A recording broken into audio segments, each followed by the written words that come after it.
the game on Friday night, which in my opinion is probably the most intriguing because in the sense of who would have thought that Indiana would be in the college football playoff? But how about this? Just some showing some love to the state of Indiana. Obviously, Purdue didn't have a great year, but for Notre Dame and Indiana to be in this spot, man, I'm really excited for this Friday matchup, and definitely curious to get your thoughts, particularly on this Indiana team, who has kind of been the Cinderella story of the year. And then you have Notre Dame, who is pretty much the pillar of consistency in terms of always having a 9-10 win season. Then for them to put it together and be in the college football playoff is definitely a big positive too. Yeah, I do agree.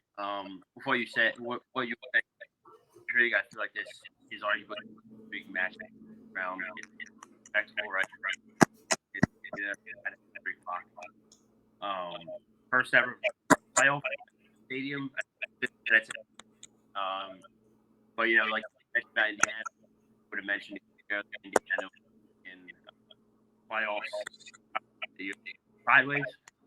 Here we are. Got a great season. They lost the team that we talked about a few minutes ago, arguably talented team in the country.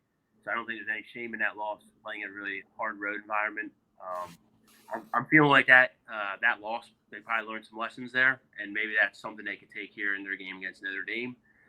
Statistically here, both teams are very good in a turnover margin. So I feel like that could be one of the keys of the game. I think if Indiana could come out and force some turnovers against a Notre Dame team that, quite frankly, doesn't turn the ball over, I think get really interesting. Yeah, what's your thoughts?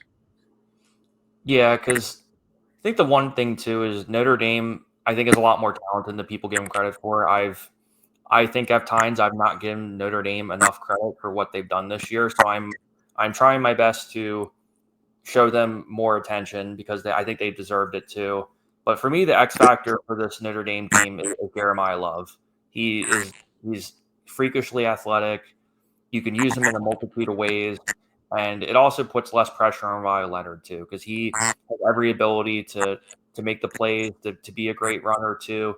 But there's been at times where his arm strength has been put into question, and also his general health too. And any time where you have a defense coached by Al Golden and Marcus Freeman, that's always a recipe for success too. And I just think Notre Dame just has too many weapons defensively to be able to stop Indiana too. As much as Indiana deserves all the credit in the world, I just don't see a way that they're able to be octane enough to be able to really put a stamp on Notre Dame.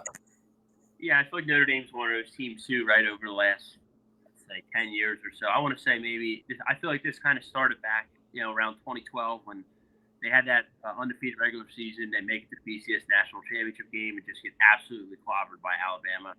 I feel like in a lot of people's minds, they lost some legitimacy. They would have these good seasons, and then they would always have that slip-up game, or they made it to the playoff a few times in the 14 playoff era, and they got dominated as soon as they played like a really good team. So I feel like a lot of people look at this team and they see it the same way, but I don't. I mean, I think this is a legitimate, really good football team in Notre Dame. I mean, you look up their schedule, they had that one hiccup loss to Northern Illinois by 2 points, and they have just rolled since then. One game I'm looking at here is they won 31-13 over Georgia Tech on the road, which might not seem a lot, but we've seen that Georgia Tech team give Miami problems. They gave Georgia problems. So to just come out there on the road and win that game, and I mean they've dominated teams. Like looking up and down their schedule, the margin of their victories has been very impressive. So I do think they're a very legit team. I do think it's very interesting, as you mentioned at the top of this conversation, that both teams are from Indiana. I don't think, for the opposite reason of Texas and Clemson, I don't think the weather will be a factor here because both teams are from Indiana. Both teams know what to expect. They play in this weather. I'm interested to see how many Indiana fans get in that stadium. But I'm really excited for this one. I think it's going to be a great way to kick off the playoff. Yeah, and definitely too in the sense of Indiana is one of those teams where you know what their strengths are and you know what they're going to do. Whereas Notre Dame, I would argue, is a little bit more balanced, where the backbone is their defense, and also Marcus Freeman just got an extension yesterday too, which I think is terrific too, because I think he's the perfect guy to lead that program. He's a phenomenal recruiter, and he knows exactly how to sell the prestige, the history, and the relevance that Notre Dame has consistently had too.